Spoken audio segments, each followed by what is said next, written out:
Hello my dear students and welcome back to the channel. आज के class में हम कंटिन्यू करेंगे अपना एनईपी सेमेस्टर 2 का paper corporate accounting and reporting.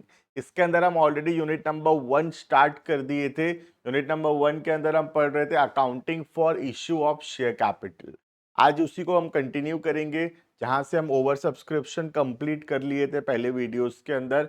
आज हम पढ़ेंगे कि अगर पैसा नहीं मिलेगा तो क्या अकाउंटिंग एंट्रीज होगा। But before we start the video you can check the description में एक ऐप का लिंक है। ऐप को डाउनलोड करो, रजिस्टर करो और complete videos, notes, practice sets, important question सब कुछ अवेलेबल होगा।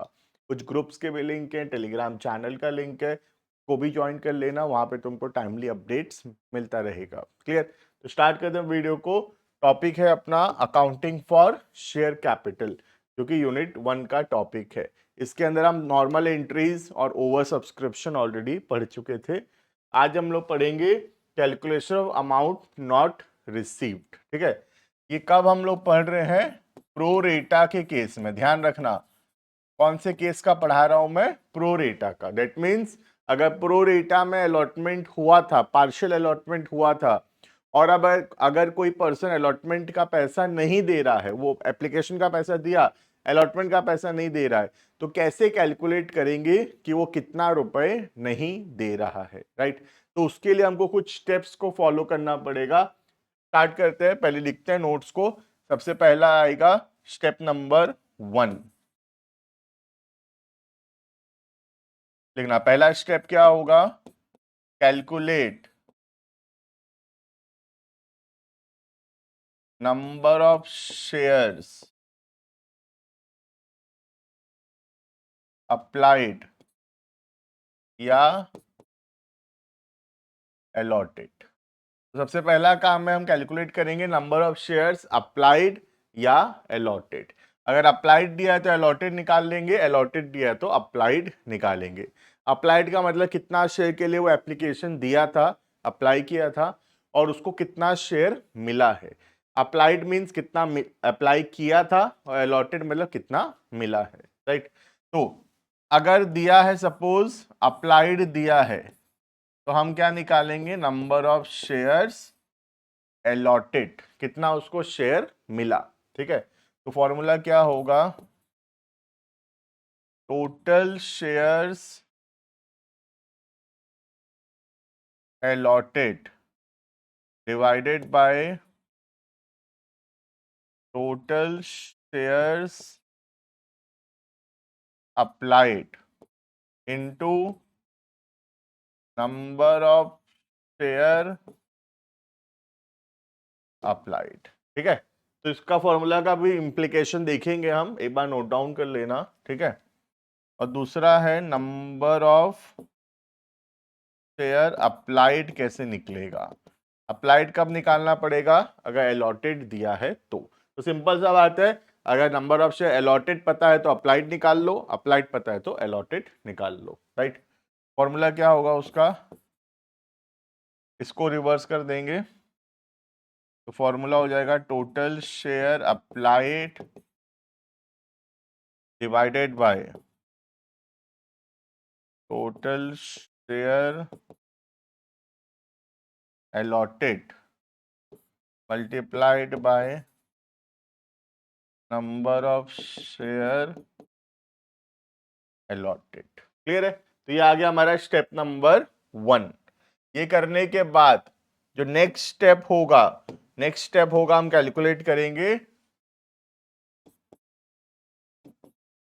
Allotment due. ठीक है, नेक्स्ट स्टेप में हम कैलकुलेट करेंगे अलॉटमेंट ड्यू। नेक्स्ट है अलॉटमेंट ड्यू। अलॉटमेंट में कितना रुपया मिलने वाला था।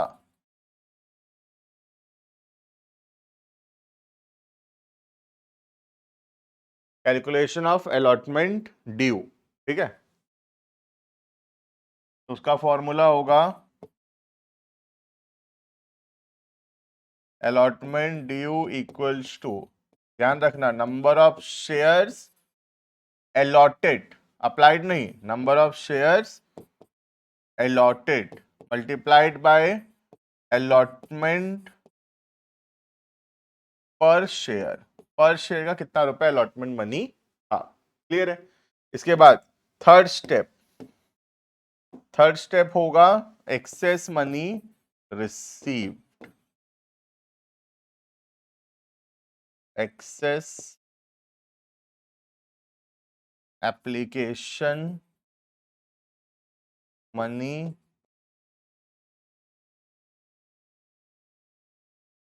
रिसीव्ड, एप्लीकेशन का एक्सेस पैसा जो मिला होगा। Formula excess money equals to, ध्यान देखना formula, number of shares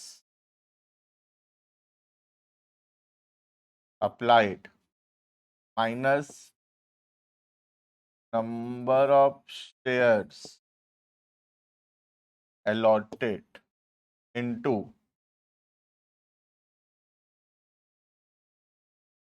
application पर शेयर। क्लियर है ये। इसके बाद नेक्स्ट आता है स्टेप नंबर 4,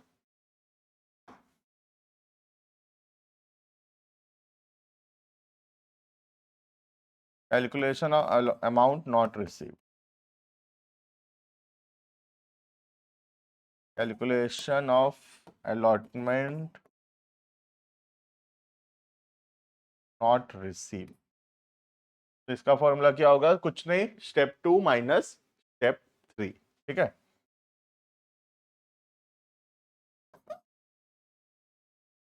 सर ये तो कुछ भी समझ में नहीं आया बेटा, एक क्वेश्चन अभी देखेंगे उससे समझ में आएगा। ठीक है। Allotment not receive equals to step 2 minus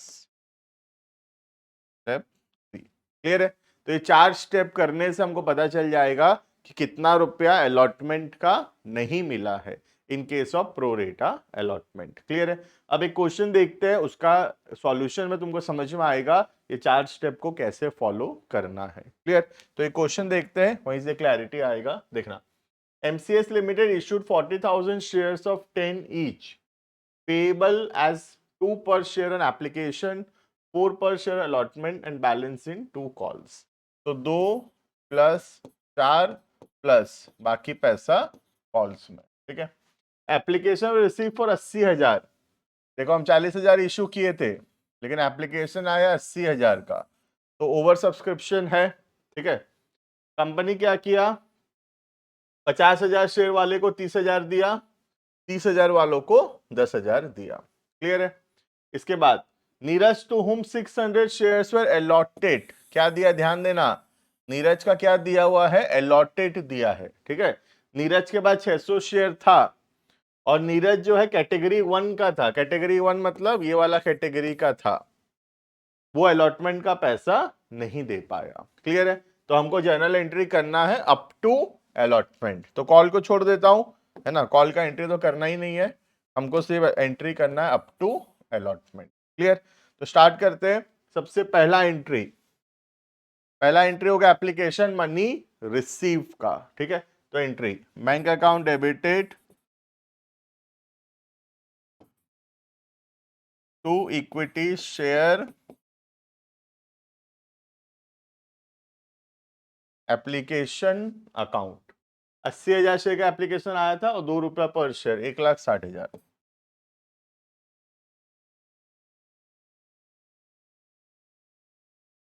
1,60,000। Clear है ये। अब इसके बाद हमको देखना है कि कितना रुपया अलॉटमेंट में जाएगा, कितना रुपया रिफंड होगा, ये सब कैलकुलेट करने के लिए हमको एनालिसिस टेबल बनाना पड़ेगा। तो एक टेबल बनाएंगे जो पहले भी तुमको सिखाया था जब हम पढ़ रहे थे प्रोरेटा अलॉटमेंट। तो एक काम करता हूँ, इधर टेबल बना देता हूँ। ठीक है। सबसे पहला रहता था कितना शेयर के लिए अप्लाई किया, कितना अलॉटेड हुआ, टोटल कितना पैसा मिला था, उसमें से शेयर कैपिटल में कितना जाएगा, अलॉटमेंट में कितना जाएगा, कॉल में कितना जाएगा और रिफंड कितना होगा। क्लियर। तो स्टार्ट करते हैं। सबसे पहला अप्लाई किया 50,000 शेयर के लिए, अलॉट हुआ 30,000। तो पहला कैटेगरी वाले अप्लाई किए 50,000 के लिए, अलॉट हुआ 30,000। तो कितना पैसा दिए होंगे, 50,000 इंटू 2, 1,00,000 रुपए दिए होंगे, ठीक है। कितना देना चाहिए था? 30,000 इंटू 2, 60,000 देना चाहिए था। 40,000 एक्स्ट्रा है, 40,000 रुपए ज्यादा दिए, कहाँ एडजस्ट होगा? अलॉटमेंट में। तो अलॉटमेंट में 40,000 एडजस्ट होगा, कॉल में और रिफंड में कुछ भी नहीं जाएगा। Clear? Next, second category 30,000 apply किया था, मिला 10,000, तो अप्लाई किए 30,000 और मिला सिर्फ 10,000, तो कितना शेयर का पैसा दिए? 30,000 इंटू 2, 60,000 रुपया दिए होंगे, ठीक है। कितना देना चाहिए था? 10,000 इंटू 2, 20,000 देना चाहिए था, 40,000 एक्स्ट्रा है। अलॉटमेंट में कितना ड्यू है? 10,000 इंटू 4, 40,000 ड्यू है, मतलब अलॉटमेंट में पूरा 40,000 चला जाएगा, कुछ भी कॉल या रिफंड नहीं होगा। क्लियर? तो ये टोटल पैसा मिला 1,60,000, उसमें से 80,000 गया कैपिटल में, 80,000 गया अलॉटमेंट में, कॉल में 0, रिफंड में 0। क्लियर है? तो एंट्री शुरू करते हैं, एंट्री नंबर 2। एंट्री नंबर 2 ये टेबल देख देख के कर देंगे। Equity share application account debit 1,60,000 to equity share capital 80,000 to equity share allotment 80,000। Clear है? तो ये हो गया हमारा एंट्री नंबर 2। क्लियर है ये? अब next entry number 3, allotment due तो वैसे ही होगा जैसे होता है, तो थर्ड एंट्री में अलॉटमेंट ड्यू करेंगे, तो एंट्री होगा equity share allotment account debited to equity share capital account. ठीक है। अब कितना रुपए का अलॉटमेंट है? अलॉटमेंट है यहाँ पे 4 रुपए का। ठीक है, तो 4 रुपए हम लोग ड्यू करेंगे। 10,000 शेयर्स, मतलब कितना शेयर है? 40,000 शेयर, और 40,000 शेयर पे 4 रुपए, टोटल 1,60,000 रुपए हम ड्यू करेंगे। क्लियर? अब पैसा रिसीव होगा। अब रिसीव करते समय ध्यान देना, एक व्यक्ति पैसा नहीं दिया है। कौन पैसा नहीं दिया है? यहां लिखा था नीरज। नीरज पैसा नहीं दिया है। अब नीरज कितना रुपए नहीं दिया है, ये हमको कैलकुलेट करना पड़ेगा। सर ये तो बहुत आसान है सर, 600 शेयर रखा है नीरज, है ना। नीरज कितना शेयर रखा है? 600 शेयर रखा है नीरज। ठीक है, 600 शेयर रखा है नीरज, और एक शेयर का अलॉटमेंट का पैसा 4 रुपए है, तो नीरज 600 इंटू 4, 2,400 रुपया नहीं दिया होगा सर। बेटा ये गलत है, 2,400 रुपया जो है वो रॉन्ग आंसर होगा। ठीक है, इसीलिए 4 स्टेप लिखाया हूं मैं ये कैलकुलेट करने के लिए कि नीरज कितना रुपया नहीं दिया। डायरेक्ट कैलकुलेट नहीं हो सकता। 600 शेयर पे 4 रुपए, 2,400 रुपया नहीं दिया अगर सोचते हो तुम, तो ये गलत आंसर होगा। क्लियर? तो इसीलिए यहाँ पे 4 स्टेप्स लिखाया गया है। जब भी प्रोरेटा होगा और अलॉटमेंट का पैसा नहीं मिला होगा, तब ये 4 स्टेप करने का जरूरत है। अगर प्रोरेटा नहीं होता इस क्वेश्चन के अंदर, नॉर्मल क्वेश्चन होता, तो फिर 600 इंटू 4, 2,400 सही होता। लेकिन जब भी प्रोरेटा होगा, तब 2,400 जो है आंसर नहीं होगा। क्लियर है?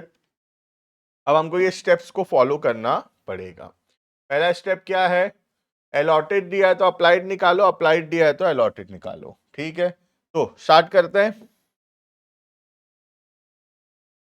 सबसे पहला स्टेप है नंबर ऑफ शेयर्स अप्लाइड, क्योंकि क्या दिया है? अलॉटेड दिया है। देखो नीरज का क्या दिया है, ध्यान दो, अलॉटेड दिया है, तो अप्लाइड निकालेंगे। अप्लाइड के लिए क्या फॉर्मूला लगेगा? ये वाला formula, total share applied divided by total share allotted. ठीक है, टोटल शेयर अप्लाइड कौन सा कैटेगरी का है? कैटेगरी 1 का। कैटेगरी 1 का टोटल अप्लाइड 50,000, टोटल अलॉटेड 30,000, तो total applied 50, total allotted 30 category 1 में। उसमें नीरज का अलॉटेड है 600, तो नीरज का अप्लाइड पता चल जाएगा। नीरज कितना शेयर के लिए अप्लाई किया होगा। तो नीरज जो है, अगर नीरज को 600 शेयर मिला है, दैट मीन्स नीरज 1000 शेयर्स के लिए अप्लाई किया होगा। समझ में आया स्टेप 1। अगर नीरज को 600 शेयर मिला है तो जरूर नीरज 1000 शेयर के लिए अप्लाई किया होगा, क्योंकि रेशियो क्या है अलॉटमेंट का, ध्यान दो, 5:3। मतलब जो 5 शेयर के लिए अप्लाई करता है उसको 3 शेयर मिलता है। तो जिसको 600 शेयर मिला है वो कितना के लिए अप्लाई किया होगा, 1000 शेयर के लिए अप्लाई किया होगा। क्लियर है ये। अब नेक्स्ट स्टेप है, कैलकुलेट करेंगे अलॉटमेंट में कितना पैसा मिलने वाला था। तो तुम खुद सोच के बताओ कि अलॉटमेंट में नीरज 600 शेयर का पैसा देने वाला था कि 1000 शेयर का। सर नीरज को तो सिर्फ 600 शेयर ही मिला है, तो नीरज तो 600 शेयर का ही पैसा देने वाला था। तो number of share allotted to Neeraj 600 multiplied by allotment money. तो नीरज से अपने को 2400 रुपए मिलने वाला था। क्लियर है ये। लेकिन नीरज कुछ एक्स्ट्रा पैसा भी तो दिया था एप्लीकेशन के टाइम पे। एप्लीकेशन के टाइम पे कुछ एक्स्ट्रा पैसा भी तो दिया था, क्योंकि नीरज तो 1000 शेयर के लिए अप्लाई किया था, लेकिन नीरज को तो मिला सिर्फ 600। तो नीरज 400 शेयर का पैसा ज्यादा दिया है। Number of share applied minus number of share allotted, ये वाला formula, number of share applied minus number of share allotted into application पर शेयर। तो 2 रुपया था एप्लीकेशन, तो ये कितना रुपया ज्यादा दिया है, 800 रुपए ज्यादा दिया था। क्लियर है। तो अभी नीरज 2400 रुपए देने वाला था अलॉटमेंट का, जिसमें से 800 रुपए तो वो एप्लीकेशन के समय ही एक्स्ट्रा दे रखा था। तो अभी अगर नीरज से हम पैसा लेते भी तो कितना रुपया लेते, सिर्फ 1600 रुपया लेते नीरज से, क्योंकि 2400 रुपया ड्यू है अलॉटमेंट में, उसमें से 800 रुपए तो वो एक्स्ट्रा दे रखा था एप्लीकेशन के समय, तो वो 800 तो एडजस्ट होने ही वाला था। तो अभी नीरज 1600 रुपया और देने वाला था, जो कि वो नहीं दे पाया। तो कितना रुपया नहीं दिया Neeraj, allotment not received. Neeraj कितना रुपया नहीं दिया, तो नीरज नहीं दिया स्टेप 2 2400 माइनस स्टेप 3 800, तो नीरज 1600 रुपया नहीं दिया। समझ में आ रहा है। तो आंसर 2400 नहीं है, आंसर 1600 है। क्लियर। तो नीरज 1600 रुपया नहीं दिया। अब एंट्री करते हैं, एंट्री नंबर 4 देखना। तो अलॉटमेंट में कितना रुपए ड्यू है, 1,60,000, उसमें से 1,60,000 में से 80,000 तो पहले ही मिल चुका है, अभी बाकी 80,000 मिलने वाला था। अब ये जो 80,000 मिलने वाला था इसमें से 1600 नहीं मिला। क्लियर। तो कितना मिला, 80,000 माइनस 1600 78,400 मिला। और जो नहीं मिला उसको हम डेबिट करेंगे एक नए अकाउंट में, called as calls in arrears. ठीक है।